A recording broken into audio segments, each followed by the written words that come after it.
ಕೆರೆಯಲ್ಲಿ ಈಜಲು ಹೋಗಿ ವಿದ್ಯಾರ್ಥಿಗಳು ಸಾವನ್ನಪ್ಪಿದ್ದಾರೆ. ಕುಷ್ಟಗಿ ತಾಲೂಕಿನ ಹೊಮ್ಮಿನಾಳ ಗ್ರಾಮದಲ್ಲಿ ನಡೆದಿರುವಂತಹ ಘಟನೆ ಇದು.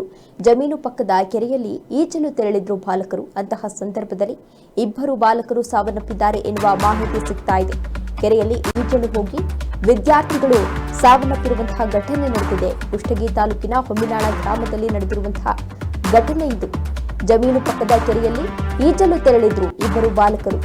ಕಾಲ್ಜಾರಿ ಬಿದ್ದಿದ್ದಾರೆ. ಹನುಮೇಶ್ 12 ವರ್ಷ ಹಾಗೂ ಯಮನೂರಪ್ಪ 14 ವರ್ಷದ ಬಾಲಕರು ಸಾವನ್ನಪ್ಪಿದ್ದಾರೆ. 6ನೇ ತರಗತಿ ವಿದ್ಯಾಭ್ಯಾಸವನ್ನ ಮಾಡ್ತಾ ಇದ್ದ ಹನುಮೇಶ್ ಎಂಬಾತ 8ನೇ ತರಗತಿಯಲ್ಲಿ ವಿದ್ಯಾಭ್ಯಾಸವನ್ನ ಮಾಡ್ತಾ ಇದ್ದ ಯಮನೂರಪ್ಪ ಈಜಲು ಹೋದಾಗ ಕಾಲ್ಜಾರಿ ಇಬ್ಬರು ಸಾವನ್ನಪ್ಪಿರುವ ಶಂಕೆ ಇದೀಗ ವ್ಯಕ್ತವಾಗ್ತಾ ಇದೆ. ತಾವರೆಕೆರೆ ಪೊಲೀಸ್ ಠಾಣೆಯಲ್ಲಿ ಪ್ರಕರಣ ಕೂಡ ದಾಖಲಾಗಿದೆ.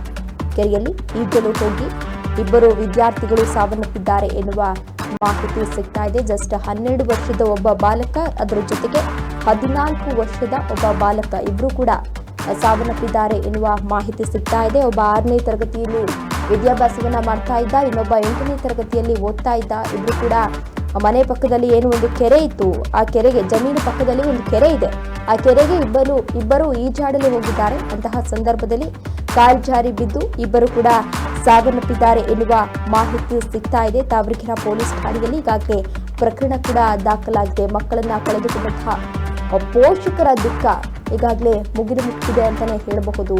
ಯಾಕಂದ್ರೆ ಜಸ್ಟ್ 12 ವರ್ಷ ಅಷ್ಟೇ, ಇನ್ನೊಬ್ಬ ಬಾಲಕನಿಗೆ 14 ವರ್ಷ ಅಷ್ಟೇ.